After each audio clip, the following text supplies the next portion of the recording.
ஒரு ஊரில் ஒருத்தர் இருந்தான். ஒரு நாள் காலையில் எழுந்திரிச்சான். ஒரு 10 ரூபாய் எடுத்து சட்டை பையில் வச்சுக்கிட்டான். கடை தெருவுக்கு புறப்பட்டான். காய்கறி வாங்குறதுக்காக அவன் போகிறான்.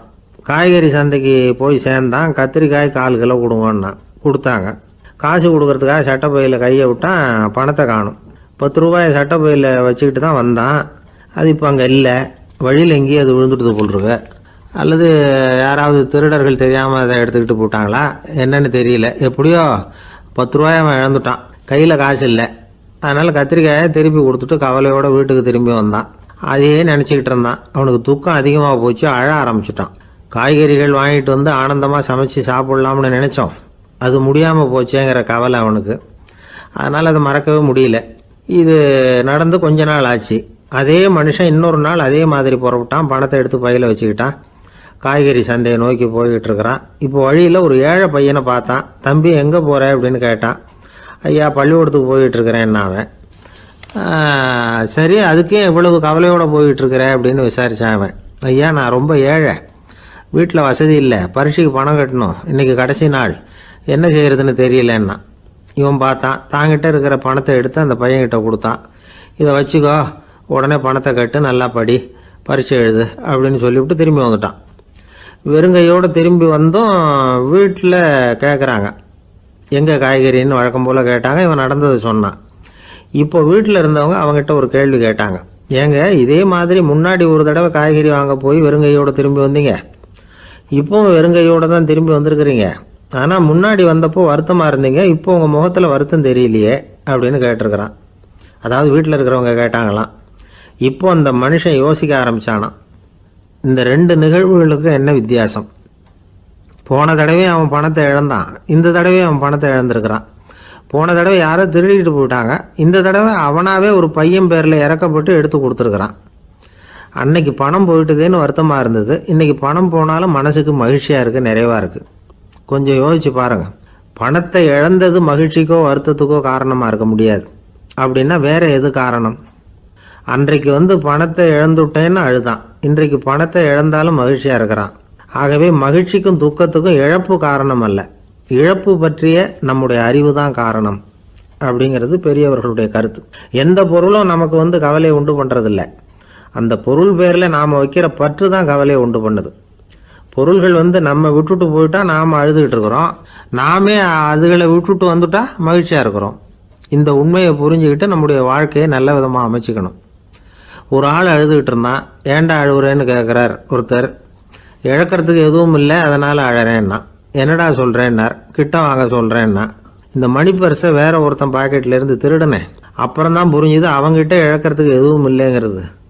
ஆமாங்க இது காலி பர்ஸு, அதனால் இப்போ அழுதுகிட்டு இருக்கிறேன், திருடியும் பிரயோஜனம் இல்லை அப்படின்னு சொல்லிவிட்டு அழுதானா. இப்பெல்லாம் நம்ம ஊரில் மாமியார் மருமகள் ஒருத்தர் நல்லா புரிஞ்சுக்கிட்டு நல்ல விதமாக தான் இருக்கிறாங்க பல இடத்துல. அதனால் நான் இப்போ சொல்ல போகிற கதையை கேட்டுவிட்டு இந்த காலத்தில் அவ்வளவு மோசமாக யார் சார் நடந்துக்கிறாங்க அப்படின்னு கேட்டு யாரும் சண்டைக்கு வரக்கூடாது. இன்னொரு உண்மையையும் சொல்லிவிடுறேன்.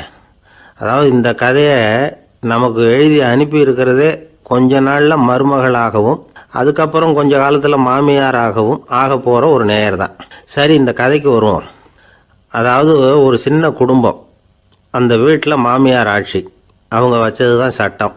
பிள்ளையாண்டான் எப்படின்னா அம்மா சொல்கிறதையும் கேட்டுக்குவான், மனைவி சொல்கிறதையும் கேட்டுக்குவான், நமக்கு என்னத்துக்கு வம்புங்கிற டைப்பு.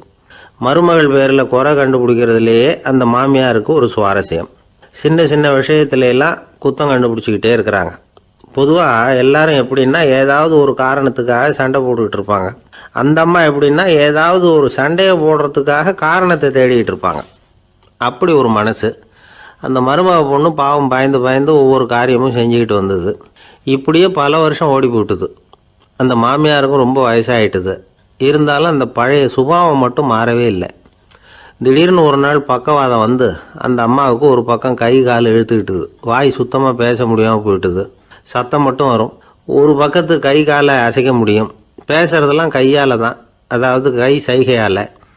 இப்படிப்பட்ட நிலைமையில் கூட அந்த பொண்ணு தண்ணியோ பாலோ இவங்க எதிரில் கொண்டாந்து வச்சா அதை வேணும்னே தட்டி விட்டுட்டு ஒம்பு வளர்க்குறது. அதுக்கப்புறம் அந்த பொண்ணு தரையை சுத்தப்படுத்தும்ல, அதை பார்த்து ரசிக்கிறது.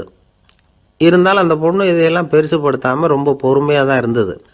ஒரு நாள் வீட்டில் வச்சுருந்த பாலை பூனை குடிச்சிட்டு போயிட்டுது. வயசான காலத்தில் இந்த அம்மா பால் இல்லாமல் கஷ்டப்படுவாங்களே அப்படின்னு நினச்சி பக்கத்து வீட்டில் போய் கொஞ்சம் பால் வாங்கிட்டு காய்ச்சி மாமியார் முன்னாடி கொண்டாந்து வச்சுது அந்த பொண்ணு. வழக்கம் போல் அந்த அம்மா பாலை தட்டி விட்டுட்டாங்க. இது அந்த மருமக பொண்ணு கவனிச்சுட்டுது. இவ்வளவு நாள் பொறுமையாக இருந்த இந்த மருமகளுக்கு இன்னைக்கு இதை பார்த்து தான் அசாத்திய கோபம் வந்துட்டுது. கதவுக்கு பக்கத்தில் சாத்தி வச்சுருந்த உலக்கையை எடுத்து மாமியார் தலையில் போட அது குறி தவறி கழுத்தில் பட அந்த அம்மா கழுத்தை பிடிச்சிக்கிட்டு ஊன்னு கத்த இந்த பொண்ணு ஒன்றும் அலட்டிக்காமல் உலக்கையை எடுத்து மறுபடியும் கதவு பக்கம் சாத்தி வச்சுட்டு அது பாட்டுக்கு நடந்து போயிட்டுது. இருந்தாலும் மனசுக்குள்ளே லேசாக ஒரு பயம்.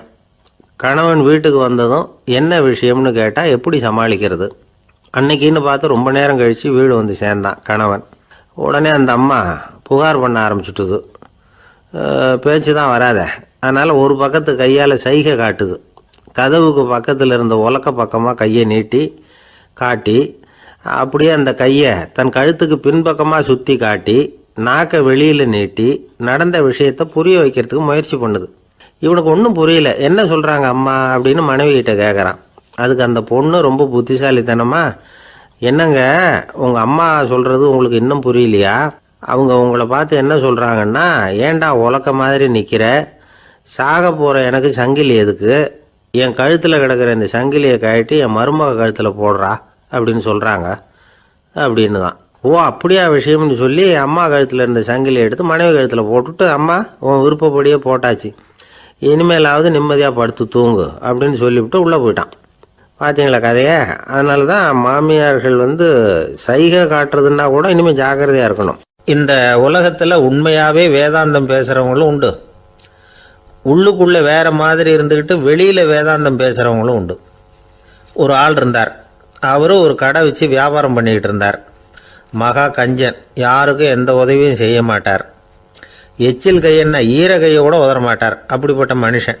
அந்த ஊருக்கு ஒரு முனிவர் வந்துக்கிட்டு இருந்தார். வருஷத்துக்கு ஒரு தடவை வருவார். ஒரு நாள் 2 நாள் இருப்பார், அப்புறம் போயிடுவார். அந்த முனிவர் வர்றப்போலாம் இந்த ஆள் எழுந்திரிச்சு ஓடி போய் அவரை வரவேற்பான். ரொம்ப பெரிய வேதாந்தி மாதிரி அவர்கிட்ட பேசிக்கிட்டு இருப்பான். காயமே இது பொய், வெறும் காற்றடைத்த பையும்மா, தர்மம் தலைகாக்கும்மா, பணம் என்ன சார் பணம், இன்னைக்கு ஒருத்தன் கையில் இருக்கும், நாளைக்கு ஒருத்தன் கையில் இருக்கும், எல்லாம் மாயம், எனக்கு தான் இன்னமும் இந்த சம்சார பந்தத்திலிருந்து விடுபடுறதுக்கு நேரம் வரலேம்மா. அந்த முனிவரும் இந்த ஆள் இப்படி சொல்கிறத கேட்ட உடனே, ஏப்பா அப்படி சொல்கிற, இப்போ கூட நீ சரின்னு சொல்லு, உனக்கு தீட்சை கொடுத்து இதிலேருந்து விடுபடுற ஞானத்தை போதிக்கிறேன் பார். உடனே அந்த ஆள் என்ன சொல்லுவான் தெரியுமா? ஐயோ சாமி, இப்போ அது எப்படிங்க முடியும், பிள்ளைங்கள்லாம் சின்ன சிறுசுங்க, அதுகளுக்கெல்லாம் ஒரு கல்யாணம் காட்சின்னு செஞ்சு கடமையை முடிச்சுட்டா நீங்கள் சொல்கிறபடி செஞ்சு விடலாம்மா. சரி, இன்னும் முனிவர் போயிடுவார். அடுத்த வருஷம் வருவார். இவன் வழக்கம் போல் வேதாந்தம் பேசுவான். சரி தீட்சை கொடுக்குறேன் வா அம்பார். பேரம்பேத்தியை பார்க்கணும், கோர்ட்டில் கேஸ் ஒன்று இருக்குது, அது முடியணும் அப்படின்னு தயங்க ஆரம்பிச்சிருவான். எல்லாம் சொல்லுவான், ஆனால் குடிக்கிறதுக்கு தண்ணி கூட கொடுக்க மாட்டான். ரொம்ப வருஷம் கழித்து மறுபடியும் ஒரு நாள் அந்த ஊருக்கு முனிவர் வந்தார். இவன் கடைக்கும் வந்தார். அப்புறம் அங்கே கல்லாவில் நம்ம ஆள் இல்லை, அவன் புள்ள தான் உட்காந்துருக்கிறான். அப்பாவை போலவே புள்ளையும் எழுந்திரிச்சு ஓடியாந்து முனிவரை வரவேற்றான். அப்பா எங்கேன்னு விசாரித்தார் முனிவர். ஐயோ அதை ஏன் கேட்குறீங்க சாமி, உங்ககிட்ட தீட்சை வாங்கி இந்த சம்சார பந்தத்திலேருந்து விடுதலை பெறணும்னு சொல்லிக்கிட்டே இருப்பார், அது நிறைவேறாமலே போய் சேர்ந்துட்டார். போன மாதம் ஒரு நாள் திடீர்னு நெஞ்சு வலிக்குதுன்னார், அவ்வளவுதான் போட்டுன்னு போயிட்டார் அப்படின்னு புலம்புனான் பையன். இதை கேட்டதும் முனிவர் சிரிச்சாரான். அவன் எங்கடா போவான், உன் அப்பா எங்கேயும் போகல, இதோ வாழை ஆட்டிக்கிட்டு உன் காலடியிலே இருந்துக்கிட்டு இருக்கான் பார் அப்படின்னு சொல்லி அங்கே நின்றுக்கிட்டு இருந்த ஒரு நாயை சுட்டி காட்டினாரான். என்ன சாமி சொல்கிறீங்க அப்படின்னு ஆச்சரியமாக கேட்டிருக்கான் பையன். உடனே முனிவர் அந்த நாயோட தலையில் ஒரு தட்டு தட்டி பேசுகிறா அப்படின்னாரான். உடனே அந்த நாய் வேதாந்தம் பேச ஆரம்பிச்சுட்டு தான், காயமே இது போய் வெறும் காற்றடைத்த பை அப்படின்னு தான். முனிவர் சொன்னார், அடே இப்போவும் ஒன்றும் கெட்டு போகல, நீ விரும்புனா சொல்லு, உனக்கு தீட்சை கொடுத்து என் பின்னாடியே அழைச்சிட்டு போயிடுறேன், அங்கே அழைச்சிட்டு போய் உனக்கு ஞானத்தை போதிக்கிறேன், வர்றியா அப்படின்னு கேட்டிருக்கார். உடனே அந்த நாய் சொல்லிச்சான், ஐயோ அதை ஏன் கேட்குறீங்க சாமி, நான் உண்ணாமல் தின்னாமல் ஏராளமான சொத்து சேர்த்து வச்சுட்டேன், என் பிள்ளைங்க அதோட பெருமை தெரியாமல் ராத்திரி நேரம்லாம் கதவை திறந்து போட்டுட்டு தூங்கிடுவாங்க, அதனால் இப்படி நாயாக பிறந்து ராத்திரி பகலாக சுற்றி சுற்றி காவல் காத்துக்கிட்டு கிடக்கிறேன், இப்போ எப்படி சாமி வர முடியும் அப்படின்னு கேட்டுதான். அறியாமையிலேயே சுகம் கண்டு இப்படி இருக்கிற ஆளுங்களுக்கு எப்படி விடுதலை கிடைக்கும், எப்போ விடுதலை கிடைக்கும் அப்படின்னு கேட்குறார் தசாவதானி, திருக்குறள் பேர் ராமையா. அவர் கேட்குறது நியாயம் தானே, இந்த காலத்து பையன் ஒருத்தன் அப்பா கிட்ட சொன்னான், அப்பா இன்னைக்கு நான் ₹1 மிச்சப்படுத்தி விட்டேன் அப்படின்னு. நானும் அப்படியா, என்னடா பண்ணேன்னு கேட்டிருக்காரு அப்பா. டவுன் பஸ்ஸில் ஏறாமல் அது பின்னாடியே ஓடியாந்தேன், ₹1 மிச்சம் தானே அப்படின்றான். அட பாவி, ஒரு ஆட்டோ பின்னாடி ஓடியாந்துருந்தா ₹10 மிச்சமாயிருக்குமே, வேஸ்ட் பண்ணிட்டியே அப்படின்னாராம் அந்த அப்பா. ஒரு கடற்கரை ஓரம், அங்கே ஒரு சின்ன கிராமம். அந்த கிராமத்தில் ஒரு சின்ன பள்ளிக்கூடம். கடற்கரை ஓரத்தில் உள்ள ஒரு விடுதியில் ஓய்வுக்காக ஒருத்தர் வந்து தங்கியிருக்கிறார். பள்ளிக்கூடத்தில் ஏதோ விழா நடக்கிறது மாதிரி தெரிஞ்சுது. உடனே அவர் அந்த பக்கமாக வந்தார். இங்கே என்ன நடக்குதுன்னு விசாரித்தார். பள்ளி ஆண்டு விழா நடக்குதுன்னாங்க. உடனே போனார். கண்காட்சி ஒன்று வச்சுருந்தாங்க. உள்ளே போய் பார்த்தார்.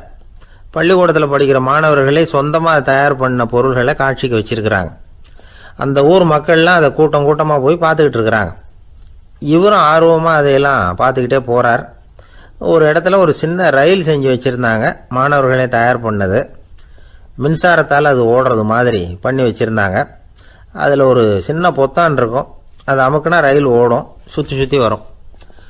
மாணவர்கள் எதிரில் நின்று அதுக்கு விளக்கம் கொடுத்துக்கிட்டு இருக்கிறாங்க. இவர் அதை கவனித்தார். ரயில் ஓடுறத பார்த்தார். அங்கே நின்றுக்கிட்டு இருந்த மாணவர்கள்கிட்ட விளையாட்டாக கேட்டார், ஏன்பா இந்த ரயில் எதனால் ஓடுது அப்படின்னு கேட்டார் இவர். சக்தியினால் ஓடுது அப்படின்னாங்க மாணவர்கள். அது என்ன சக்தின்னு கேட்டார். அதுக்கு பேர் மின்சாரம் அப்படின்னாங்க. சரி, நீங்கள் மின்சாரத்தை பார்த்துருக்குறீங்களா அப்படின்னார். நாங்கள் பார்த்தது இல்லைங்க, ஆனால் இதை செய்யறதுக்கு எங்களுக்கு உதவி பண்ண ஆசிரியர் ஒரு பட்டதாரி, ஒரு கால் அவர் பார்த்துருக்கலாம் அப்படின்னாங்க. அவர் எங்கே இருக்காருன்னு கேட்டார். இதோ அழைச்சிட்டு வர்றோம்னு ஓடினாங்க. அவர் அழைச்சிட்டு வந்தாங்க. அவர்கிட்ட ஒரு பெரியவர் கேட்டார், மின்சாரத்தை நீங்கள் பார்த்துருக்குறீங்களா அப்படின்னு. மின்சாரத்தை பார்க்குறதாவது நான் பார்த்ததே இல்லை. நான் பார்த்தது அது செயல்படுற விதத்தை தான். அது விளக்கை வந்து எரிய வைக்குது, ரயிலை ஓட வைக்குது, இது மாதிரி எத்தனையோ எந்திரங்களை வந்து செயல்பட வைக்குது. ஆனால் உண்மையிலேயே அது என்னன்னு எனக்கு தெரியாது. ஒருவேளை இந்த பள்ளிக்கூடத்து தலைமை ஆசிரியருக்கு தெரிஞ்சிருக்கலாம், ஏன்னா அவர் ஒரு மேல்நிலை பட்டதாரி அப்படின்னாராம் அவர். சரின்னு போய் தலைமை ஆசிரியரை கூப்பிட்டுக்கிட்டு வந்தாங்க. அவர்கிட்டையும் இதே கேள்வியை கேட்டாராம் அவர். மன்னிக்கணும், இந்த கேள்வியை இதுவரைக்கும் யாரும் என்கிட்ட கேட்டதில்லை. சக்தியை யாரும் பார்க்க முடியாது, ஆனால் அது செயல்படும் விதத்தை தான் பார்க்க முடியும் அப்படின்னாராம் அவர். இப்போ இதுவரைக்கும் கேட்டுக்கிட்டு இருந்த பெரியவர் சிரித்தார். சிரிச்சுட்டு சொன்னாராம், சரி அதுக்காக ஒன்றும் கவலைப்படாதீங்க, என்னுடைய பெயர் தாமஸ் ஆல்வா எடிசன் அப்படின்னாராம். இதை கேட்டதும் அங்கே இருந்தவங்களுக்கெல்லாம் அதிர்ச்சி, ஆச்சரியம். என்னது, நீங்கள் தானே எடிசன்?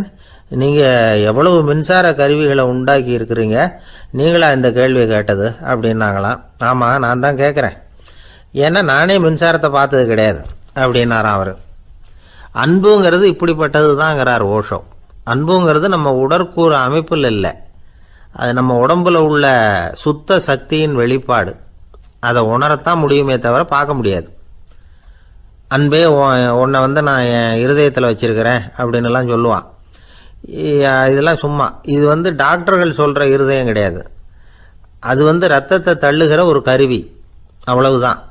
ஞானிகள் சொல்லுகிற இதயம் வேற, அது கண்ணுக்கு புலப்படாத ஒரு சக்தி. என்னுடைய இதயம் ரொம்ப விசாலமானது சார் அப்படின்னார் ஒருத்தர். அப்படிங்களான்னு ரொம்ப மரியாதையா, ஆமாங்க டாக்டர் அப்படி தான் சொல்கிறார், கொஞ்சம் வீங்கி போய் பெருசாக இருக்குதான் அப்படின்னார். ஒரே ஒரு ஊரில் ஒரு அம்மா இருந்தாங்க. அந்த அம்மாவுக்கு ஒரே ஒரு பிள்ளையாண்டான். அவனுக்கு ரொம்ப அக்கறையோடு கல்யாணம் பண்ணி வச்சாங்க. கல்யாணம் முடிஞ்சதும் மருமக பொண்ணு வீட்டுக்கு வந்து சேர்ந்தது. அப்பாடா என் கடமை முடிஞ்சுது, இனிமேல் அக்கடான்னு எங்கேயாவது ஒரு மூலையில் படுத்து கிடக்கலாம் அப்படின்னு நினச்சாங்க அந்த அம்மா. ஆனால் நினைக்கிறபடி எங்கே நடக்குது? அதுக்கப்புறம் தான் பிரச்சனையே ஆரம்பமாச்சு. மருமகள் குணம் சரியில்லை, ஒரு மாதிரி. அந்த பொண்ணு வீட்டுக்கு வந்ததுமே முதல் வேலையாக மாமியாரை பார்த்து, அதுதான் நான் வந்துட்டேன்ல, இனிமேல் உங்களுக்கு என்ன வேலைங்க, புறப்பட வேண்டியது தானே, காசி ராமேஸ்வரம்னு எங்கேயாவது போங்க அப்படின்னுட்டு தான். மாமியாரை பார்த்தாங்க, கொஞ்சம் யோசனை பண்ணாங்க. இந்த பாருமா, நீ இப்படி சொல்கிறதுக்கு முன்னாடியே வீட்டை விட்டு புறப்படணுங்கிற முடிவுக்கு நான் வந்துட்டேன். வீட்டை மட்டும் இல்லை, இந்த உலகத்தை விட்டே கூட போகிறதுக்கு தயாராக இருக்கிறேன். ஆனால் ஒரே ஒரு விஷயத்துக்காக என் உயிரை கையில் பிடிச்சிக்கிட்டு இருக்கிறேன் அப்படின்னாங்களாம். என்ன விஷயம்னு கேட்டது இந்த மருமக பொண்ணு. வேற ஒன்றும் இல்லை, என் பிள்ளைக்கு கல்யாணம் பண்ணி வச்சுட்டேன். ஒரு பேர புள்ள பிறந்து அதை என் கண்ணால் பார்த்துட்டேன்னா நான் எங்கே வேணும்னாலும் போகிறதுக்கு தயாராக இருக்கிறேன் அப்படின்னாங்களாம் அந்த மாமியார். மாமியார் இப்படி சொல்கிறதுலேயே நியாயம் இருக்கிறதாக பட்டுது அந்த பொண்ணுக்கு. சரி அப்படியே இருந்து பார்த்துட்டு போகலாம் அப்படின்னு அனுமதி கொடுத்தது. கொஞ்ச காலத்தில் ஒரு பேரன் பிறந்தான். அந்த அம்மாவும் பேரனை கண்ணால் பார்த்துட்டாங்க. சரி பேரனை பார்த்தாச்சுல்ல, இனிமேல் புறப்பட வேண்டியது தானே அப்படின்னது மருமக பொண்ணு. மாமியார் பார்த்தாங்க. நீ சொல்கிறது சரிதாம்மா, அதில் ஒன்றும் தப்பு இல்லை. என்னோடய பேரன் உங்களை அம்மா அப்பான்னு கூப்பிடுறத என் காது குளிர கேட்டுட்டு போயிடுறேனே அப்படின்னாங்களாம். சரி அந்த ஆசையை நிறைவேறட்டும் அப்படின்னு காத்துக்கிட்டு இருந்தாங்க. பேரன் வளர்ந்தான், நடந்தான், பள்ளிக்கூடம் போனால் பெரியவனானான். மருமக பொண்ணு மறுபடியும் மாமியாரை விரட்ட ஆரம்பிச்சுட்டுது, இன்னும் புறப்புள்ளையான்னு. இதை பாருமா, இது வரைக்கும் இருந்துட்டேன். பேரனோட கல்யாணத்தையும் கண்ணால் பார்த்தா தான் இந்த கட்டை வேகும் போல் இருக்குது அப்படின்னு சொல்லி ஒரு மாதிரியாக பேச ஆரம்பித்தாங்க. இதுவும் நியாயமான ஆசையாக தான் படுது அப்படின்னு அது யோசிச்சிருக்கு அந்த பொண்ணு. சரின்னு அதுக்கும் ஒத்துக்கிட்டது. உடனே பேரனுடைய கல்யாணமும் முடிஞ்சது ஒரு வழியாக. இனிமேல் ஒரு நொடி கூட இங்கே இருக்கக்கூடாது, புறப்படுங்க அப்படின்னு மாமியாரை விரட்டிச்சான் அந்த பொண்ணு. இப்போ அந்த மாமியார் தன்னோட மருமகளை பார்த்து சொல்கிறாங்க, இதோ கிளம்பிட்டேம்மா, என் மூட்டை முடிச்செல்லாம் கட்டிக்கிட்டேன், புறப்பட்டுவிட்டேன். அப்படியே நீயும் உன் துணிமணிகளை மூட்டை கட்டிக்கிட்டு கிளம்பிடும், என்னோட சேர்ந்து 2 பேருமா சேர்ந்து போயிடலாம் அப்படின்னாங்களாம். அந்த பொண்ணு முழிக்குது. முழிக்காதே, உனக்கும் ஒரு மருமக வந்துட்டா, இனிமேல் நீயும் ஒரு மாமியார் தானே, உனக்கும் இனிமேல் இங்கே வேலை இல்லை, புறப்படு அப்படின்னாங்களாம். அப்போ தான் அந்த பொண்ணு சிந்திக்க ஆரம்பிச்சு தான், தன்னோட தவறு புரிஞ்சுதான். இந்த தகவலை கேட்டுக்கிட்டு இருக்கிற மருமகள்லாம் இதை பற்றி கொஞ்சம் யோசித்து பார்க்கணுங்கிறதுக்காகத்தான் இதை சொல்கிறோம் மாமியார்கள் சார்பாக. கொஞ்ச நாளைக்கு முன்னாடி ஒரு பொண்ணை பார்த்து பேசுகிற சந்தர்ப்பம் கிடைச்சிது ஒரு கல்யாண வீட்டில். அந்த பொண்ணு சொல்லிச்சு, சார் எனக்கு கல்யாணம் ஆகி 15 வருஷம் ஆகுது, நான் மாமியார்கிட்ட சண்டை போட்டதே இல்லை அப்படின்னு ரொம்ப அடக்கமாக சொல்லிச்சு. அது எப்படிம்மா சாத்தியமாச்சுன்னு கேட்டோம். எனக்கு கல்யாணம் ஆகி 15 வருஷம்தான் ஆச்சு, ஆனால் என் மாமியார் செத்து போய் 20 வருஷத்துக்கு மேலே ஆயிட்டுது அப்படின்னுது. லோகமானிய பாலகங்காதர திலகர் இருந்தார்ல, அவருக்கு 15 வயசுலேயே கல்யாணம் நடந்துதான். மனைவி பேர் தபிபாய், ரொம்ப பெரிய குடும்பத்து பொண்ணு, நல்ல குணம். அவங்க குடும்பம் நடத்திக்கிட்டு இருக்கிறாங்க. அந்த காலத்தில் திருடர்கள் பயம் அதிகம். இந்த காலத்தில் மட்டும் என்னன்னு கேட்குறீங்களா? நீங்கள் கேட்குறது நியாயம்தான். இருந்தாலும் இந்த காலத்து திருடனுக்கும் அந்த காலத்து திருடனுக்கும் ஒரு முக்கியமான வித்தியாசம் உண்டு. அதாவது அந்த காலத்து திருடன்லாம் நியாயம் அநியாயம் பார்க்குறது உண்டு, இந்த காலத்தில் அப்படி பார்க்குறது இல்லை. அந்த காலத்தில் திருட வர்றவங்கள்ட்ட கூட ஒரு தார்மீக உணர்வு உண்டாம். அதாவது அப்போ உள்ள கொள்ளைக்காரங்க எதை களவாடினாலும் சரி, அரிசியை மட்டும் களவாடுறது இல்லையா, அப்படி ஒரு கொள்கை. அதனால் பாருங்கள், அந்த காலத்து பெண்கள் நகை நட்டுகளை பத்திரமா வைக்கணும்னா பெட்டியில் வைக்கிறது இல்லை, அரிசி பானையில் போட்டு வச்சு விடுறது. இப்போல்லாம் பேங்க்கில் சேஃப்டி லாக்கர்னு இருக்குல்ல, அது மாதிரி அந்த காலத்தில் சேஃப்டி லாக்கருங்கிறது அரிசி பானை. இந்த வளையல், மூக்குத்தி, தோடு இப்படி எதுவாக இருந்தாலும் அதில் போட்டு பத்திரமா வச்சுருவாங்க. திருடன் அரிசி பானை பக்கம் போகிறதில்ல. ஏன்னா சாப்பிட்ற விஷயத்தில் கை வைக்கக்கூடாது, அது பாவம் அப்படின்னு அவன் நினைக்கிறான். திலகரோட மனைவி தபிபாயும் அதே மாதிரி தன்னுடைய ஆபரணங்களை ஒரு அரிசி பானைக்குள்ளே போட்டு மூடி வச்சுருந்தாங்களாம். இப்படி இருந்தப்போ ஒரு நாள் ஒரு பிச்சைக்கார பொண்ணு வீடு வீடாக பிச்சை கேட்டுக்கிட்டே வந்திருக்குது. திலகர் வீட்டுக்கும் தர்மம் போடுங்க தாயே அப்படின்னு தான் அந்த பொண்ணு. அந்த அம்மா தபிபாய் காதில் இது விழுந்திருக்கு. உடனே கை நிறைய அரிசி அள்ளிக்கிட்டு போட்டிருக்கு. பாத்திரத்தில் அரிசியை போட்டதுக்கு அப்புறம் தான் தெரியுது, பளிச்சுன்னு கண்ணில் படுது. அதாவது அந்த அம்மாவோட வைர மூக்குத்தி ஒன்று அரிசியோடு சேர்ந்து அந்த பிச்சைக்கார பொண்ணு பாத்திரத்தில் போய் விழுந்துட்டுது. இந்த அம்மாவுக்கு மனசுக்குள்ளே குழப்பம், என்ன இப்படி ஆகிட்டுதே, மூக்குத்தி போயிட்டுதே, பிச்சை பாத்திரத்துலேருந்து அதை எப்படி எடுக்கிறது அப்படின்னு தயக்கம். வாயை திறந்து அதை கேட்குறதுக்கும் கூச்சம். திண்ணையில் உட்காந்துருந்த திலகர் இவ்வளவையும் பார்த்துக்கிட்டு இருக்கிறார். மனைவியின் மனசுக்குள்ளே நடக்கிற மௌன போராட்டத்தை அவர் நல்லா புரிஞ்சுக்கிட்டாராம். மனைவியை பார்த்து சொன்னாராம், தபிபாய், இது தெய்வ சம்மதம், அவளுக்கு சேர வேண்டிய மூக்குத்தி அவகிட்ட போயிட்டுது, பிச்சை பாத்திரத்தில் விழுந்த மூக்குத்தியை எடுக்க வேணாம் அப்படின்னாராம். சரின்னு சொல்லிவிட்டு மேற்கொண்டு எதுவும் சொல்லாமல் அந்த அம்மா வீட்டுக்குள்ளே போயிட்டாங்களாம். இந்த காலத்துலலாம் அது மாதிரி நடக்குமா? வெறும் அரிசியை போட்டுவிட்டு விவகாரம் பண்ணிகிட்டு இருக்க மாட்டோமா? ஒரு பெரிய மனுஷன் வீட்டுக்கு ஒரு பிச்சைக்காரன் வந்தான். ஐயா, நாங்கள் பிச்சைக்காரங்கள்லாம் சேர்ந்து ஒரு சங்கம் வச்சுருக்குறோம், அதுக்கு நிதி சேர்க்குறோம், அதுக்கு ஒரு 100 ரூபா கொடுத்தீங்கன்னா எங்களுக்கு பெரிய உதவியாக இருக்கும் அப்படின்னானா. அதெல்லாம் ஒன்றும் கொடுக்க முடியாது போ அப்படின்னாரான் அவர். அப்படின்னா ஒரு 50 ரூபாயாவது கொடுங்களேன் அப்படின்ட்டுருக்கான். அதுவும் முடியாதுன்னு சொல்லிவிட்டார். 25 ரூபா அப்படின்னு இருக்கான். எதுவும் முடியாது அப்படின்னாராம். சரிங்க, இவ்வளவு பெரிய வீட்டுக்கு வந்துட்டு வெறுங்கையோடு திரும்புறது நல்லா இருக்காது, அதனால் சும்மா ஒரு ரூபா மட்டுமாவது கொடுங்க அப்படின்ட்டுருக்கான் அவன். ஒரு பைசா கூட என்கிட்ட கிடையாது அப்படின்னு விட்டாரான் இவர். அப்படின்னா நீங்கள் ஒரு காரியம் பண்ணுங்களேன் அப்படின்னானா அவன். என்ன செய்யணும் அப்படின்ட்டுருக்கார். எங்கள் சங்கத்தில் நீங்களும் ஒரு மெம்பராக சேர்ந்துருங்க அப்படின்னானா. காஞ்சிபுரத்தில் பல்லவ ராஜா ஒரு கோவில் கட்டினார், கைலாசநாதர் கோவில். அதுக்கு கும்பாபிஷேகம் பண்ணுறதுக்கு ஒரு நாள் குறிப்பிட்டு அதுக்கு வேண்டிய ஏற்பாடுகள்லாம் பண்ணினார். முதல் காரியமாக கடவுளை வேண்டிக்கிட்டார், நீங்கள் இந்த கும்பாபிஷேகத்துக்கு நேரில் வந்து கலந்துக்கணும்னார். கடவுள் அந்த ராஜா கனவுல வந்தார். நீ கும்பாபிஷேகம் வச்சிருக்கிற அதே நாளில் அதே நேரத்தில் எனக்கு இன்னொரு ஊரில் ஒரு கும்பாபிஷேகம் இருக்குது, அதுக்கு போக வேண்டியிருக்கு. அதாவது திருநின்ற ஊரில் என்னுடைய பக்தர் ஒருத்தர், அவரும் ஒரு கோயில் கட்டி கும்பாபிஷேகம் செய்கிறார், நான் அதுக்கு போக வேண்டியிருக்கு, அதனால் உன்னுடைய தேதியை நீ மாற்றி வச்சுக்கோ அப்படின்னார். கடவுள் தான் எங்கேயும் இருக்கிறவராச்சே, அவர் நினச்சா 2 இடத்துலையும் இருந்து கோயில் கும்பாபிஷேகத்தை நடத்த முடியாதா? ஏன் அப்படி செய்யலை? அது ஒரு முக்கியமான காரணத்துக்காகத்தான். திருநின்ற ஊரில் இருந்த பூசலாருங்கிற அந்த அடியாரின் பெருமையை இந்த உலகத்துக்கு எடுத்து காட்டணுங்கிறதுக்காகத்தான் கடவுள் அந்த ராஜா கிட்ட அப்படி சொன்னார். சரி, அந்த அடியார் அப்படி என்னதான் பெருசாக கோயில் கட்டி விட்டார்? ராஜா கட்டின கோயிலை விட பெருசா? அவர் கட்டினது கருங்கல்லாலேயோ மண்ணாலேயோ மரத்தாலேயோ இல்லை. அவர் கட்டின கோயில் வேறு மாதிரி. அது மனசால் கட்டின கோயில், மனசுக்குள்ளே இருக்கிற கோவில், மனக்கோவில். அந்த அடியார் தன்னோட மனசுக்குள்ளே மாதக்கணக்காக ஒவ்வொரு கல்லாக சேர்த்து கட்டின கோவில். இந்த விஷயம் ராஜாவுக்கு தெரியாது. அவர் என்ன நினச்சுட்டாரு, அது நாம் கட்டின கற்கோயிலை விட ரொம்ப பெருசாக இருக்கும் போல இருக்கு அப்படின்னு நினச்சிட்டார். சரி, அப்பேற்பட்ட அந்த கோயிலை தரிசனம் பண்ணிவிட்டு வருவோம் அப்படின்னு நினச்சி ராஜா திருநின்ற ஊருக்கு போகிறார்.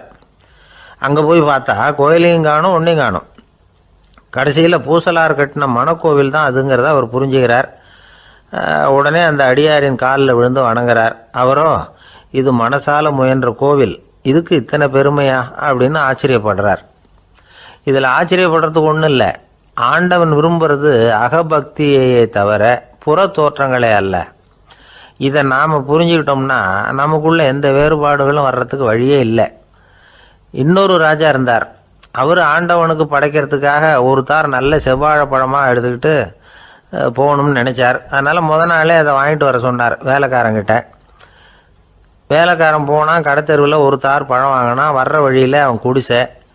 அப்படியே எட்டி பார்த்துட்டு போவோமேன்னு நினச்சான். போனான். அங்கே இவனோட குழந்தை பாவம் பசியால் கத்திக்கிட்டு இருக்கு. இவன் பார்த்தான், இவ்வளவு பெரிய தாரில் ஒரு 2 பழம் எடுத்தா தெரியவா போகுது அப்படின்னு நினச்சி ஒரு 2 பழத்தை பிச்சு அந்த குழந்தைகிட்ட கொடுத்தான். அதை வாங்கி வயிறார சாப்பிட்டுது, பசி அடங்குச்சு, விளையாட போயிட்டுது. இவன் அதுக்கப்புறம் வாழைப்பழத்தை எடுத்துக்கிட்டு அரண்மனைக்கு வந்தான். 2 பழம் பிச்சிருக்கிறது ராஜாவுக்கு தெரிஞ்சு போச்சு. இவன் உண்மையை சொல்லிவிட்டான். உடனே ராஜா, கடவுளுக்கு படைக்க வேண்டிய பொருளை குழந்தை எச்சில் பண்ண விட்டுருக்கியே அப்படின்னு சொல்லி அவனை கட்டி வச்சு சாட்டையால் அடித்தார் பாவம்.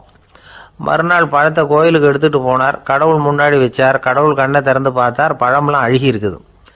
என்ன இது அழுகி போன பழம் அப்படின்னார். ராஜா முழிச்சார். நல்லா தானே இருந்தது அப்படின்னு நினச்சார். அப்போ கடவுள் அந்த ராஜா கிட்ட சொன்னாராம், இதை பார்ப்பா, இந்த தாரில் 2 பழம் தான் நல்ல பழம், அந்த 2 பழங்களையும் நேற்றுக்கே நான் சாப்பிட்டுட்டேன் அப்படின்னாராம்.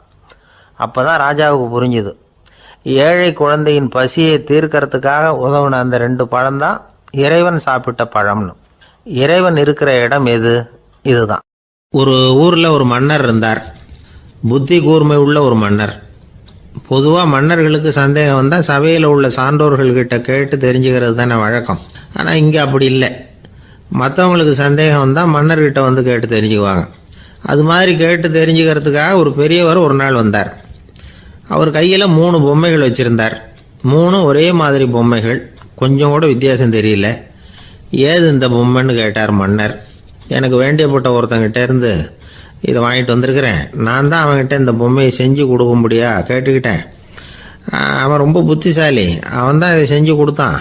ஆனால் அதில் ஒரு சிக்கல் அப்படின்னார். என்ன பிரச்சனைன்னு கேட்டிருக்காரு இவர். நான் அவன்கிட்ட கேட்டது 3 விதமான பொம்மைகளாக இருக்கணும்னு கேட்டேன். அவன் என்னடான்னா 3 ஒரே மாதிரியாக செஞ்சு கொடுத்துட்டான் அப்படின்னார். அவங்ககிட்டயே கேட்கறது தானே அப்படின்ட்டுருக்காரு இவர். கேட்டேன், அவன் என்ன சொல்கிறான்னா, இது மூணும் ஒரே மாதிரி பொம்மை கிடையாது, மூணும் மூணு விதம், ஒன்றுக்கு ஒன்று வித்தியாசம் இருக்குது. இந்த மூணு பொம்மையும் மூணு விதமான நண்பர்களுக்கு உதாரணங்கள் அப்படின்னு சொல்கிறான். எனக்கு ஒன்றும் புரியல, அதுதான் உங்ககிட்ட வந்தேன் அப்படின்னார். சரி, அந்த பொம்மைகளை இப்படி கொடுங்கோ அப்படின்னு வாங்கினார் மன்னர். எடுத்துக்கிட்டு உள்ளே போனார். கொஞ்ச நேரம் கழித்து வெளியில் வந்தார். அதுக்கப்புறம் சொன்னார், இதை பாருப்பா, அவன் சொன்னது சரிதான், மூணும் மூணு விதம் தான். இது இருக்குதே முதல் பொம்மை, இது உத்தமமான நண்பனுக்கு உதாரணம். இந்த ரெண்டாவது பொம்மை இது மத்தியமமான நண்பனுக்கு உதாரணம். அந்த மூணாவது பொம்மை இருக்குதே அது மோசமான நண்பனுக்கு உதாரணம். இதை செஞ்சவன் உண்மையிலேயே பெரிய அறிவாளி தான் அப்படின்னாராம். வந்தவருக்கு ஒன்றும் புரியல. பார்த்தா ஒன்றும் வித்தியாசம் தெரியலையே அப்படின்னு அவன் குழம்பி போய் நிற்கிறான். இப்போது அந்த மன்னர் விளக்கம் கொடுக்குறார். அந்த மூணு பொம்மையையும் எடுத்து முன்னாடி வச்சார். ஒரு மெல்லிய கம்பியை கையில் எடுத்தார். அந்த முதல் பொம்மை காதில் விட்டார். கொஞ்ச தூரம் உள்ளே போய் அப்படியே நின்றுட்டுது அந்த கம்பி. அப்புறம் ரெண்டாவது பொம்மை காதில் அந்த கம்பியை விட்டார். அந்த கம்பி என்னாச்சுன்னா அப்படியே அது வாய் வழியாக வெளில வந்தது. மூணாவது பொம்மை காதில் கம்பியை செலுத்தினார். அது நேராக இன்னொரு காது வழியாக வெளியில் வந்தது. இப்போ இந்த முதல் வகை இருக்குதே, அது மாதிரியான நண்பர்கள் எப்படி தெரியுமா? நம்ம கஷ்டத்தை அவங்கக்கிட்ட சொன்னால் பேசாமல் கேட்டுக்குவாங்க. வெளியில் அதை யாருக்கிட்டையும் சொல்லிகிட்டு இருக்க மாட்டாங்க. வெளியில் தெரியாமல் நமக்கு உதவி பண்ணுவாங்க. செஞ்சுட்டு அதை நான் தான் செஞ்சேன்னு சொல்லிகிட்டு இருக்க மாட்டாங்க. அதுதான் கம்பி ஒரு காது வழியாக போய் உள்ளேயே நின்றுட்டுது. ரெண்டாவது பொம்மையில் கம்பி என்னாச்சு, ஒரு காது வழியாக போய் வாய் வழியாக வெளியில் வருது. இது மாதிரியான நண்பர்கள்கிட்ட நாம் கஷ்டத்தை சொன்னால் அதை அவங்க 4 பேர்கிட்ட போய் சொல்லி நமக்காக உதவி கேட்பாங்க. நமக்குன்னு கேட்டு வாங்கி அதை நம்மகிட்ட கொண்டுகிட்டு வந்து கொடுப்பாங்க. இவங்க மத்தியமமான நண்பர்கள். மூணாவது பொம்மையில் ஒரு காது வழியாக செலுத்துகிற கம்பி இன்னொரு காது வழியாக வெளியில் வந்துடுது. இது மாதிரியான நண்பர்கள்கிட்ட நம்ம கஷ்டத்தை சொன்னால் அவங்க காது கொடுத்து கேட்குறது மாதிரி நடிப்பாங்க. அப்படியே இன்னொரு காது வழியாக அதை வெளில விட்டுருவாங்க. அதை பற்றி கவலைப்பட மாட்டாங்க. இதுதான் இந்த பொம்மைகளுக்குள்ளே இருக்கிற வித்தியாசம் அப்படின்னு விளக்கம் கொடுத்தாராம் மன்னர். படிக்கிற பிள்ளைங்கள்லேயும் இது மாதிரி 3 வகை உண்டு. சில பேர் காதால் வாங்கி மனசில் வச்சுக்குவான். சில பேர் காதால் வாங்கி பேனாவால் எழுதி விடுவான். சில பேர் ஒரு காதால் வாங்கி இன்னொரு காதால் வெளியில் விட்டுருவான். ஒரு பையன் வகுப்பில் ஆசிரியர் பாடம் நடத்தும் பொழுது தலையை வேகமாக ஆட்டி ஆட்டி கேட்பானான். ஏன்டா இப்படி தலையை இப்படி ஆட்டுற அப்படின்னு கேட்டிருக்கான் பக்கத்தில் இருந்தவன். தலையை ஆட்டினா தாண்டா ஒரு காது வழியாக உள்ளே போகிறது, இன்னொரு காது வழியாக வெளியில் வேகமாக வெளில போகும் அப்படின்னானா அந்த பையன். இந்த உலகத்தில் மனுஷன் எவ்வளவோ தவறுகள் செய்கிறான். அதுக்கெல்லாம் என்ன காரணம்? அதை பற்றின ஆராய்ச்சி தான் இன்றைக்கி. இதுக்கு ஆராய்ச்சி என்னத்துக்கு, அது தெரிஞ்ச விஷயம் தானே அப்படின்னு நீங்கள் நினைக்கலாம். ஆனால் அப்படி அலட்சியமாக இந்த விஷயத்தை விட்டுறக்கூடாது. பொதுவாக எல்லோரும் நினைக்கலாம் எது சரி எது தவறு அப்படின்னு தெரியாததுனால தான் மனுஷன் தப்பு பண்ணுறான் அப்படின்னு. ஆனால் அப்படி சொல்லிட முடியாது. மனுஷன் தெரிஞ்சே தான் தவறுகள் பண்ணுறான். இப்போ உதாரணத்துக்கு ஒரு சாலையில் இடது பக்கம் போக வேண்டிய ஒருத்தர் நடுக்கோட்டை தாண்டி வலது பக்கமாக வண்டியை ஓட்டிகிட்டு போகிறாருன்னு வச்சுக்கோங்க. என்னப்பா இது தப்பு இல்லையா அப்படின்னு அவர்கிட்ட கேட்டால், அதெல்லாம் எனக்கு தெரியும், நீ உன் வேலையை பார்த்துட்டு போ அப்படிம்பார். வலது பக்கமாக போகிறது தப்புன்னு தெரிஞ்சே தான் அவர் அப்படி செய்கிறார், அப்படி போகிறார். பெரிய உத்தியோகத்தில் இருக்கிறவங்க கூட லஞ்சம் வாங்குறாங்க. அவங்களுக்கெல்லாம் லஞ்சம் வாங்குறது தப்புன்னு தெரியலன்னு அர்த்தம். திருடுறது தப்புன்னு தெரியாமலாம் மனுஷன் திருடுறான். நல்லாவே தெரியும். நீங்கள் வேணும்னா கேட்டு பாருங்கள், வேறு வழி இல்லை அதனால தான் திருடுறேன்பா. திருடுறது ஒரு புண்ணியமான காரியம்னு திருடனே கூட சொல்ல மாட்டான். திருடுறது தவறுங்கிறது திருடனுக்கு தெரியும் அப்படிங்கிறத விளக்கிறதுக்காக ஒரு பெரியவர் ஒரு கதை சொன்னார். அதாவது 2 திருடர்கள் 2 பேரும் சேர்ந்து ஒரு வீட்டுக்கு போய் ஒரு 10,000 ரூபாயை திருடிட்டு வந்துடுறாங்க. ஒரு காட்டு வழியாக வந்துக்கிட்டு இருக்கிறாங்க. இன்னும் விடியல. 2 பேருக்கும் தூக்கம் கண்ணை சுற்றுது. சரி, இப்படியே ஒரு மரத்தடியில் படுத்து தூங்குவோம், காலையில் விடிஞ்சதும் இந்த பணத்தை 2 பேரும் பங்கு போட்டுக்குவோம் அப்படின்னு முடிவு பண்ணுறாங்க. அதே மாதிரி படுத்து தூங்குறாங்க. நடு ராத்திரியில் ஒரு திருடன் முழிச்சிக்கிறான்.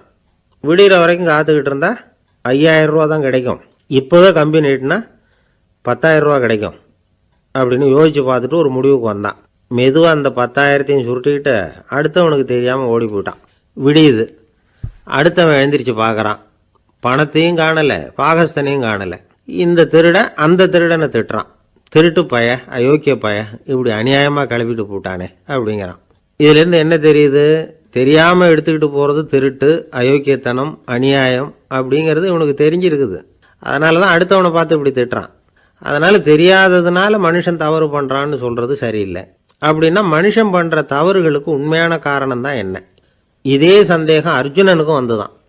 அதனால தான் அவன் பகவானை பார்த்து கேட்குறான், மனுஷன் தன் விருப்பத்துக்கு விரோதமாக ஏதோ ஒரு சக்தியினால பலாத்காரமாக இழுக்கப்பட்டது மாதிரி பாவம் பண்ணுறானே, அந்த சக்தி என்ன அப்படின்னு கேட்குறான். இதுக்கு பகவான் பதில் சொல்கிறார், காமமும் குரோதமும் தான் அந்த சக்திகள், அதாவது ஆசையும் சினமும். இது ரெண்டும் உன்னுடைய எதிரிகள் அப்படிங்கிறத புரிஞ்சுக்கோ அப்படிங்கிறார். இன்னமும் நுணுக்கமாக பார்த்தா காமத்தினுடைய மறு உருவங்கள் தான் குரோதமும் லோபமும். ஆசை நிறைவேறலைன்னா குரோதம், அதாவது கோபம். ஆசை நிறைவேறிட்டதுன்னா லோபம், அதாவது பேராசை.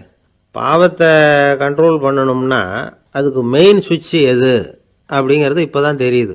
அதுக்கு மனுஷன் தெரிஞ்சே தான் தவறு பண்ணுறான் அப்படின்னு பேசிக்கிட்டோமே.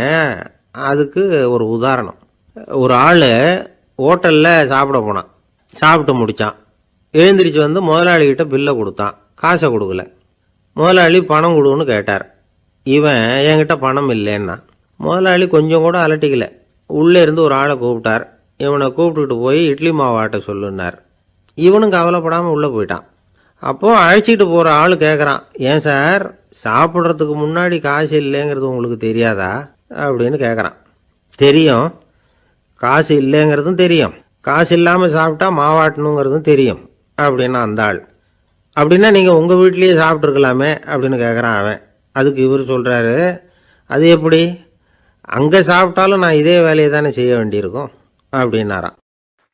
ஒரு ஊரில் ஒரு பெரிய செல்வந்தர் இருந்தார். பணத்துக்கு பஞ்சம் இல்லை. அதனால் இந்த உலகத்தில் முடியாத காரியம் எதுவும் இல்லைன்னு நினச்சார். பணம் இருந்தாலே அந்த நினப்பு தானாக வந்துடும். அதனால் இவரும் அப்படி நினச்சதில் ஒன்றும் தப்பு இல்லை. அந்த ஊருக்கு குருநானக் ஒரு தடவை வந்தார். அவருக்கு இந்த செல்வந்தர் ரொம்ப பிரமாதமாக ஒரு வரவேற்பு கொடுத்தார். ஊர் எல்லையிலேயே எங்கள் வீட்டுக்கு விருந்து சாப்பிட்டுட்டு போகணும்னு கேட்டுக்கிட்டார். அவரும் சரின்னு ஒத்துக்கிட்டார். உடனே தன்னுடைய பங்களாவில் ஒரு பெரிய விருந்துக்கு ஏற்பாடு பண்ணார். குருநானக்கை அழைச்சிட்டு வீட்டுக்கு போனார், உட்கார வச்சார். ஐயா, நான் இந்த ஊர்லேயே ரொம்ப பெரிய வசதி உள்ளவன், என்னால் எல்லாம் முடியும், உங்களுக்காக நான் என்ன செய்யணும்னு சொல்லுங்கள், எதுவாக இருந்தாலும் பரவாயில்ல, எவ்வளவு செலவானாலும் பரவாயில்ல, என்னால் செய்ய முடியும், என்ன செய்யணும்னு சொல்லுங்கள், அது போதும், நான் செய்கிறேன் அப்படின்னு நான் ரொம்ப பணிவா. இதை கேட்டதும் குருநானக் சிந்திச்சார் கொஞ்ச நேரம். அதுக்கப்புறம் தன்னோட சட்டை பைக்குள்ளே கையை விட்டு ஒரு பழைய ஊசி ஒன்று எடுத்தார். அந்த செல்வந்தர்கிட்ட கொடுத்தார். இதை பாருங்கள், இவ்வளவு தூரம் நீங்கள் கேட்கறதுனால சொல்கிறேன், எனக்கு நீங்கள் செய்ய வேண்டிய உதவி இதுதான்னார். ஊசியை கையில் வாங்கிக்கிட்டு இதை என்ன செய்யணும்னு சொல்லுங்க அப்படின்னார் அவர். நீங்கள் செய்ய வேண்டியது என்னென்னா, இந்த ஊசியை பத்திரமா வச்சிருக்கணும். நாம் 2 பேரும் இறந்து போனதுக்கு பின்னாடி இன்னொரு உலகத்தில் நாம் சந்திக்கக்கூடிய வாய்ப்பு இருக்குது. அப்போ இந்த ஊசியை என்கிட்ட கொண்டாந்து கொடுக்கணும். இதுதான் நீங்கள் எனக்காக செய்ய வேண்டிய உதவி அப்படின்னார் குருநானக் லேசாக சிரிச்சுக்கிட்டே. இதை கேட்ட உடனே இந்த பெரியவர் முழிக்க ஆரம்பிச்சிட்டார். அது எப்படிங்க, நான் சாகிறப்ப எப்படி இந்த ஊசியை எடுத்துக்கிட்டு இன்னொரு உலகத்துக்கு வர முடியும்னார். ஊசி மாதிரி ஒரு சின்ன பொருளை கூட இந்த உலகத்தை விட்டு நாம் போகிறப்ப எடுத்துகிட்டு போக முடியாதுங்கிறப்போ உங்களோட செல்வத்தையெல்லாம் எப்படி அங்கே எடுத்துகிட்டு வர போகிறீங்க அப்படின்னு கேட்டார் குருநானக். அதுக்கப்புறம் தான் அந்த பெரியவர் யோசிக்க ஆரம்பித்தாராம். குருநானக் சொல்கிறார், இதை பாருங்கள், நாம் செய்கிற நல்லது கெட்டது தான் கடைசி வரைக்கும் நம்ம கூட இருக்கும். அடுத்தவங்க நல்லா இருக்கணுங்கிறதுக்காக பொருளை செலவு செய்யணும், அப்படி செய்யலைன்னா எந்த பிரயோஜனமும் இல்லை அப்படின்னார். அதுக்கப்புறம் தான் அந்த செல்வந்தரின் அறிவு கண் திறந்து தான். உடனே குருநானக்கை வணங்கினார். ஐயா, என்கிட்ட இருந்த ஆணவம் போயிட்டுது, இனிமேல் என்கிட்ட இருக்கிற செல்வத்தை நல்ல வழியில் செலவழிப்பேன் அப்படின்னாராம். நம்மக்கிட்ட இருக்கிற பணம் எப்பவும் நம்ம கூடவே வந்துக்கிட்டு இருக்காதுங்கிறதுக்கு இது ஒரு உதாரணம். அதுக்காக நாம் பணம் சேர்க்கறத பற்றி கவலைப்பட வேண்டியதில்லை, பேசாமல் படுத்து தூங்கிக்கிட்டு இருந்தால் போதும் அப்படின்னு இதுக்கு அர்த்தம் பண்ணிக்கப்படாது. முறையான வழியில் பணம் சேர்க்கணும், அதை முறையான வழியில் செலவு பண்ணணும். அதனால் ஏற்படக்கூடிய மன நிறைவு இருக்குது பாருங்கள், அது அனுபவித்தவங்களுக்கு தான் தெரியும். சொர்க்கத்துக்கு போகிறவங்க இங்கேருந்து பணத்தை எடுத்துகிட்டு போக முடியாது, ஆனால் நம்ம செல்வத்தை இங்கே மற்றவங்களுக்கு பயன்பட செய்து அதனால் ஏற்படுற புண்ணியம் இருக்குது பாருங்கள், அதை எடுத்துகிட்டு போக முடியுமா. இதுதான் ஆன்மீகவாதிகள்லாம் சொல்கிற கருத்து. ஜான் நியூட்டன் ஒருத்தர், அவர் சொன்னார், நான் எப்போவாவது சொர்க்கத்துக்கு போய் சேர்ந்தேன்னா அங்கே 3 அதிசயங்களை பார்ப்பேன்னார். என்னன்னு கேட்டாங்க. நான் யார் யார் இருக்க மாட்டாங்கன்னு நினச்சிக்கிட்டு இருந்தானோ அவங்களில் சில பேர் அங்கே இருப்பாங்க, அது ஒரு பெரிய அதிசயம்னார். சரி, அடுத்தது என்ன?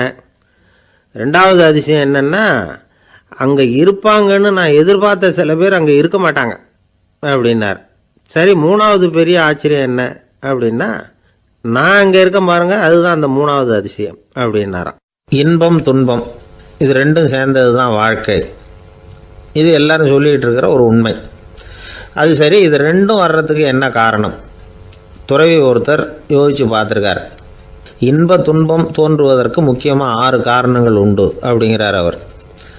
அது என்னங்கிறத நாமளும் தெரிஞ்சு வச்சுக்குவோமே. இப்போ முதல் காரணம் சுயநலம். ஒரு தாயார் தன்னுடைய சுயநலம் கருதி தன்னுடைய மகன் இன்பமாக இருக்கணும்னு ஆசைப்படுறாங்க. மகனும் அப்படியே ஆசைப்படுறான். அதனால் தாயாரின் இன்ப துன்பங்களை பார்த்துட்டு மகனும் இன்ப துன்பம் அடையிறான். அந்த அம்மாவுக்கும் அதே நிலைமை தான். ரெண்டாவது காரணம் உறவு. நான் துறவியான பிறகு கூட உறவுங்கிற காரணத்தினால தான் தாயாருடைய சுக துக்கங்களை கண்டு நானும் சுக துக்கம் அடைகிறேன். என் தாயாருடைய நிலைமையும் இதுதான் அப்படிங்கிறார் ஒரு துறவி. மூணாவது காரணம் என்னென்னா அறிமுகம். எனக்கு அறிமுகமான ஒருத்தரை ரயில் நிலையத்தில் சந்திக்கிறேன். அவர் தன்னுடைய பணப்பையை எங்கேயோ தொலைச்சி விட்டு வருத்தப்பட்டுக்கிட்டு இருக்கிறார். நானும் வருத்தப்படுறேன். அந்த சமயத்தில் யாரோ ஒருத்தர் இதுதானே அவங்க பணப்பை அப்படின்னு சொல்லி கொண்டாந்து நீட்டுறார். பணப்பையை தொலைச்சவர் சந்தோஷப்படுறார், நானும் சந்தோஷப்படுறேன். இது அந்த துறவி சொல்கிற அனுபவம். நாலாவது காரணம் என்னென்னா கருணை. எனக்கு முன்னே தெரியாத ஒருத்தனை யாரோ ஒருத்தன் அடித்து காயப்படுத்தி போடுறான். கருணை காரணமாக நான் அதுக்காக துக்கப்படுறேன். அஞ்சாவது காரணம் எதையும் நம்புறது. ஒரு பசுமாட்டை ஒரு முரணை அடிச்சுக்கிட்டு இருக்கிறான் அப்படின்னு ஒருத்தர் நம்மகிட்ட சொல்கிறாருன்னு வைங்க, உடனே நான் துக்கப்படுறேன். இன்னொருத்தர் அந்த முரணனை போலீஸ்காரங்க பிடிச்சிட்டு போயிட்டாங்கன்னு சொல்கிறாரு, நான் உடனே சந்தோஷப்படுறேன். மூணாவதாக ஒருத்தர் முதல் 2 பேரும் சொன்னது பொய்யுங்கிறார். அப்போ நான் இன்ப துன்பம் ரெண்டுமே இல்லாமல் நிம்மதியாக இருக்கிறேன். இது ஒரு விதம். அடுத்தது 6வது காரணம் என்னென்னா தன்மயமாகுதல். ஒரு நாவல் படிச்சுக்கிட்டு இருக்கிறோம், அதில் வர்ற பாத்திரங்களோட நாம் ஒன்றி போயிடுறோம். அதில் வர்ற பாத்திரங்கள் சிரிச்சுதுன்னா நாமளும் சிரிக்கிறோம், அது அழுதுன்னா நாமளும் அழறோம். அதெல்லாம் அந்த துறவி சொல்கிற அனுபவ உண்மைகள்.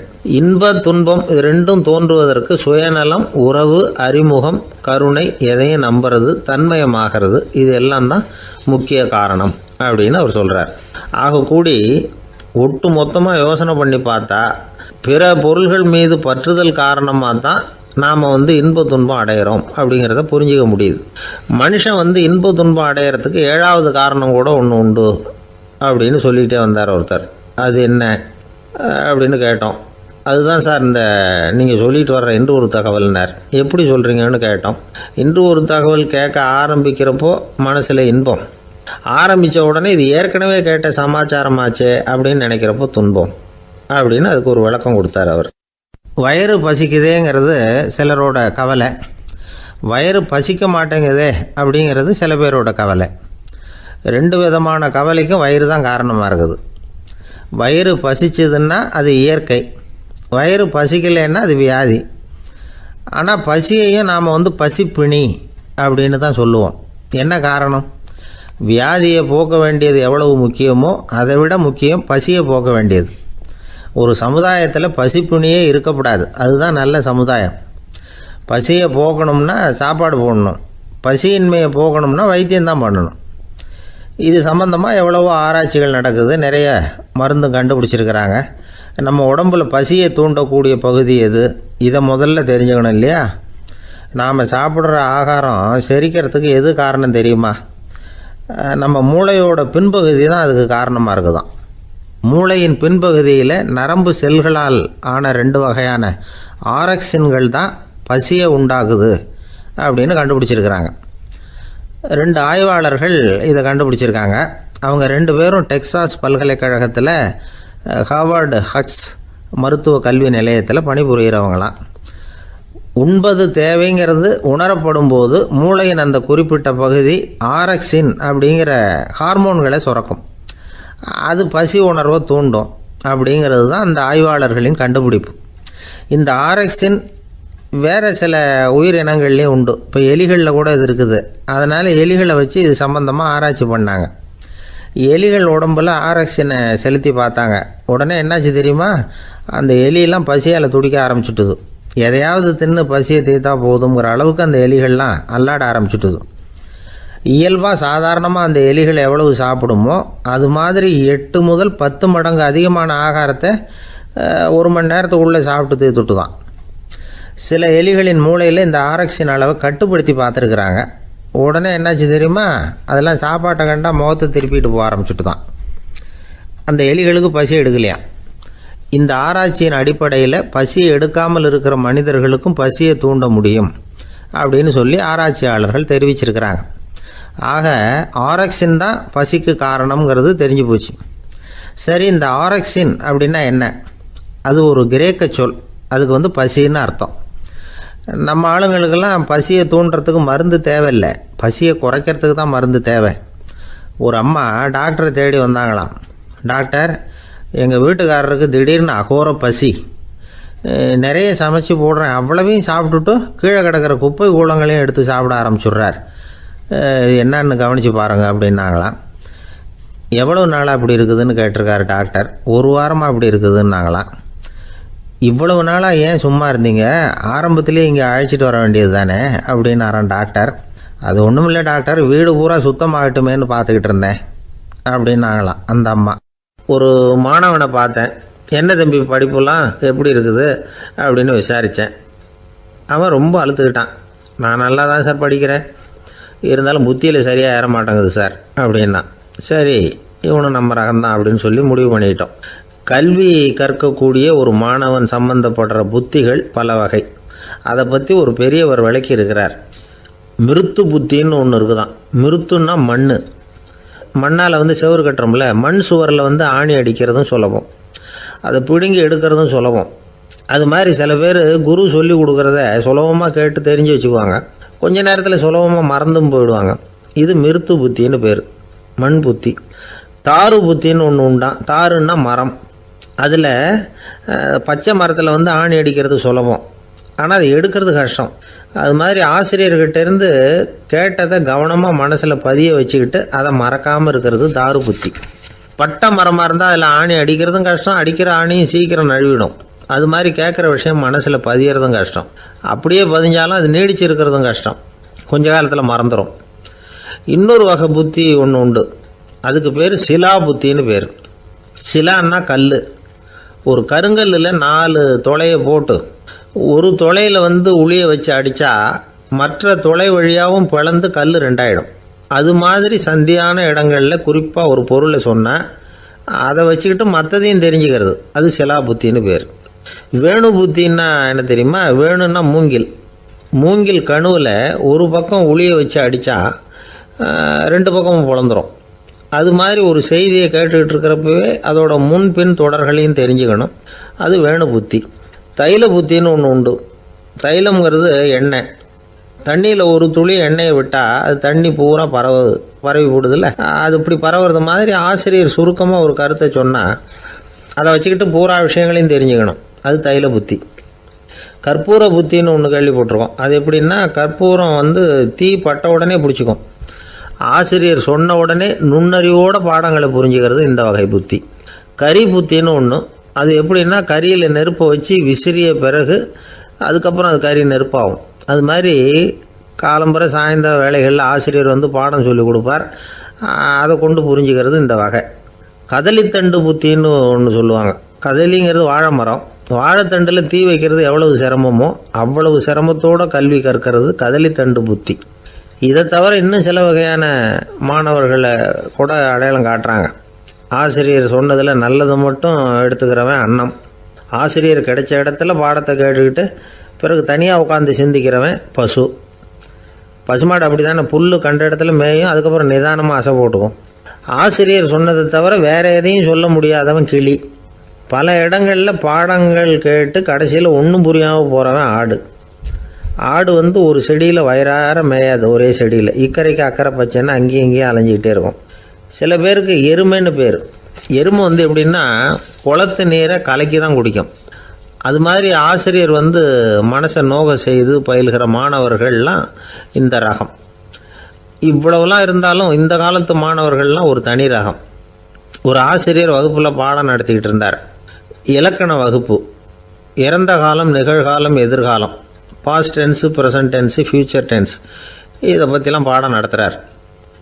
எல்லாம் சொல்லி கொடுத்துட்டு இப்போ நான் ஒரு வாக்கியம் சொல்லுவேன், அது என்ன காலம் அப்படிங்கிறத நீங்கள் சொல்லணும்னார் ஆசிரியர். சரின்னாங்க மாணவர்கள்லாம். நான் நாளைக்கும் பாடம் நடத்தப் போகிறேன், இது என்ன காலம் அப்படின்னு கேட்டார் ஆசிரியர். அதாவது நான் நாளைக்கும் பாடம் நடத்தப் போகிறேன், இந்த வாக்கியம் என்ன காலம்னு கேட்டார். ஒரு பையன் மெதுவாக எழுந்திரிச்சு சொன்னான், இது எங்கே போதாத காலம் சார் அப்படின்னு சொல்லிவிட்டு உட்காந்துட்டானான். ஒருத்தர் ஓடி வந்தார், இன்னொருத்தரை பார்த்து, சார் உங்கள் சைக்கிளை ஒரு நாள் இரவல் கொடுங்களேன், பக்கத்து ஊருக்கு போயிட்டு வர வேண்டியிருக்கு அப்படின்னார். இவர் சைக்கிளை கொடுத்து பத்திரமா கொண்டுகிட்டு போங்கன்னார். சார் இதை பத்திரமா கொண்டு போகிறேன், கவலையே வேணாம், ஏன்னா இது உங்களோட சைக்கிள் அப்படின்னு நான் நினைக்கல, என்னோட சைக்கிளாக நினைக்கிறேன் அப்படின்னார். அதுக்கப்புறம் தான் இவருக்கு உண்மையாகவே பயம் வந்துட்டுது. ஏன்னா அவர் சொன்னது மாதிரி அதை தன்னோட சைக்கிளாகவே நினச்சி தள்ளிட்டு போட்டால் என்ன பண்ணுறது? எது எதை நம்முடையதாக நினைக்கணுங்கிறதுக்கு ஒரு வரையறை இருக்குது. சில பேர் ஆஃபீஸையே வீடாக நினச்சி விடுறது உண்டு. அப்படிப்பட்டவங்க கூட வீட்டை ஆஃபீஸாக நினைக்கிறது இல்லை. ஏன்னா வீட்டில் இவர் ஆஃபீஸராக நடந்துக்க முடியறதில்ல. இதெல்லாம் ஒரு பக்கம் இருக்கட்டும், இப்போ விஷயத்துக்கு வருவோம். பொறியியல் மேதை டாக்டர் விஸ்வேஸ்வரய்யா இருந்தார் இல்லையா, பாரத ரத்னா விருதெல்லாம் கொடுத்தாங்களே. ஆஃபீஸ் வேலை வேறு, சொந்த வேலை வேறு அப்படிங்கிறதுக்கு ஒரு உதாரணமாக இருந்தவர் அவர். மைசூர் மகாராஜா கிட்ட திவானாக இருந்தார். அவர் ஒரு நாள் அரசாங்க வேலை காரணமாக வெளியூர் போயிருந்தார். ஹாசன்கிற ஊருக்கு பக்கத்தில் ஒரு பயண மாளிகை, அங்கே தங்கிவிட்டார். ராத்திரி அங்கே தங்கி இருந்துட்டு விடிஞ்சதும் ஊருக்கு திரும்புறதாக திட்டம். ராத்திரி தூங்கிறதுக்கு ரொம்ப நேரம் ஆகிட்டுது. ரொம்ப நேரம் வரைக்கும் அரசாங்க சம்பந்தப்பட்ட வேலைகளையே பார்த்துக்கிட்டு இருக்கிறார். அரசாங்க ஃபைல்கள் நிறைய இருந்தது. அதையெல்லாம் ஒவ்வொன்றா எடுத்தார், படித்து பார்த்தார், பரிசீலனை பண்ணார். அதில் எழுத வேண்டியதை எழுதினார், கையெழுத்து போட்டார். ஒரு வழியாக அந்த வேலையெல்லாம் முடிஞ்சுது.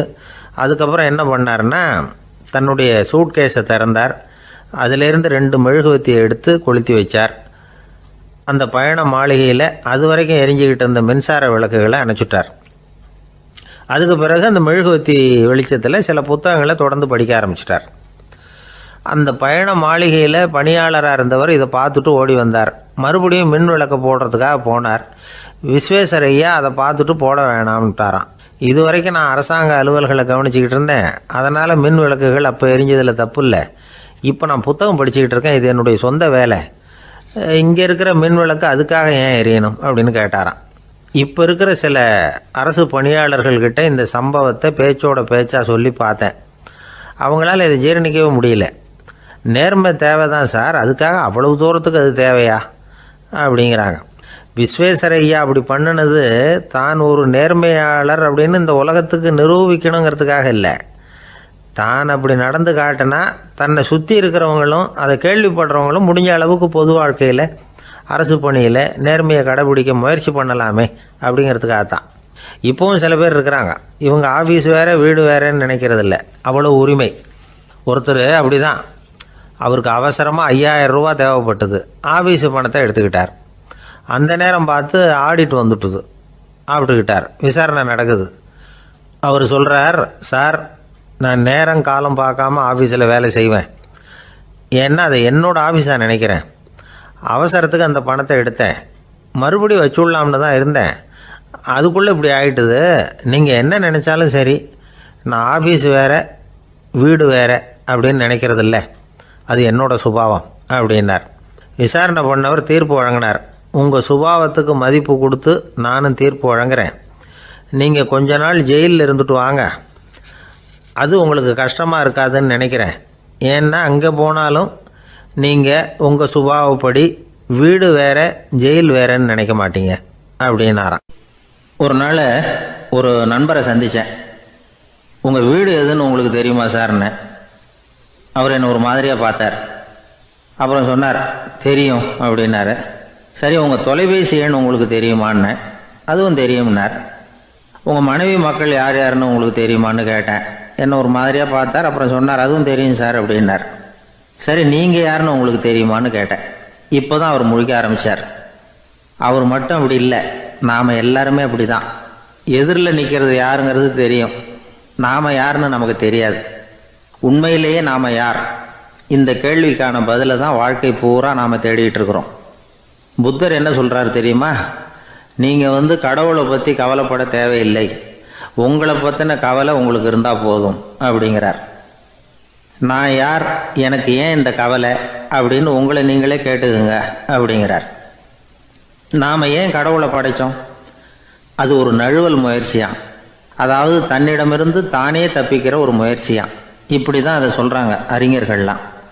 மக்கள் பொய்யான பிரச்சனைகளில் ஆர்வமாக இருக்கிறாங்க. அதுக்கு தீர்வு காணவும் முயற்சி பண்ணுறாங்க. கடவுளை பற்றி விவாதிக்க எல்லாருக்கும் விருப்பம். தன்னுடைய சுயம் பற்றிய பிரஜையே இருக்கிறதில்ல. ஆகக்கூடிய விஷயம் என்னென்னா, கடவுள் சமாளிப்புக்கு பயன்படுத்தப்படுகிறார். மனவியல் என்ன சொல்லுது தெரியுமா? கடவுள், சொர்க்கம், மறுபிறவி இதை பற்றிலாம் பேச ஆரம்பிக்கிறவங்க யார் தெரியுமா? போருக்கு போகிறவன், துன்பத்தில் சிக்கி கஷ்டப்படுறவன், நோய் படுக்கையில் விழுந்தவன், இவங்க தான். நாம் அனுபவத்திலே பார்க்குறோமே இதையெல்லாம். கடவுளை துணைக்கு கூப்பிடுறவங்க யாருன்னு கவனித்து பாருங்கள். பரீட்சை எழுத போகிறவன், வேலை தேடி அலையிறவன், பண நெருக்கடியில் இருக்கிறவன், விபத்தில் சிக்கிக்கிட்டவன், இவங்கெல்லாம் தான். தேர்வில் வெற்றி பெற்றதும் அவரை துணைக்கு கூப்பிடுறதில்ல, வேலை கிடைச்சதும் அவர் துணை தேவைப்படுறதில்ல. ஏன் இப்படி? கொஞ்சம் யோசனை பண்ணி பாருங்கள். துன்பம் வருகிற போது அந்த துன்பத்தை தவிர்க்க வேண்டிய நிலையில் அதிலிருந்து நழுவி போகிறதுக்காக பிரார்த்தனை தேவைப்படுது. எல்லாம் நல்லபடியாக நடக்கிறப்போ பிரார்த்தனை செய்கிறதில்ல. புத்தருடைய வழி என்ன தெரியுமா? அந்த வழியில் கடவுளும் கிடையாது, பிரார்த்தனையும் கிடையாது. புத்தர் செய்தது இதைத்தான். அதாவது கடவுள்கிட்ட இருந்து மனிதனையும், மனிதன்கிட்ட இருந்து கடவுளையும் அவர் விடுவித்தார். புத்த மதம் என்ன சொல்லுது தெரியுமா? கடவுள் பிரச்சனை அல்ல, மனிதன்தான் உண்மையான பிரச்சனை அப்படின்னு சொல்லுது. உங்களை நீங்கள் நல்லா தெரிஞ்சுக்கிட்டா போதும், நீங்களே கடவுள் ஆகிடுவீங்க அப்படிங்கிறது தான் புத்த மதம். அதனால் நமக்கு தேவை உள்முக பயணம். நான் யார் அப்படிங்கிற கேள்வியோட உள்ளே போகணும். அங்கே போனால் தான் தெரியும் நான் அப்படின்னு அங்கே யாருமே இல்லைங்கிறது. இதெல்லாம் புத்தர் சொல்லுகிற ஒரு தத்துவம். தத்துவம்னு சொன்னாவே நமக்கெல்லாம் அதை புரிஞ்சுக்கிறது கஷ்டம்தான். நம்ம பொறுத்த வரைக்கும் தத்துவங்கிறதுல 2 வகை உண்டு. ஒன்று தத்துவம், இன்னொன்று மகா தத்துவம். தத்துவம்னா என்ன தெரியுமா? கேட்குறவங்களுக்கு புரியக்கூடாது, அதுதான் தத்துவம்.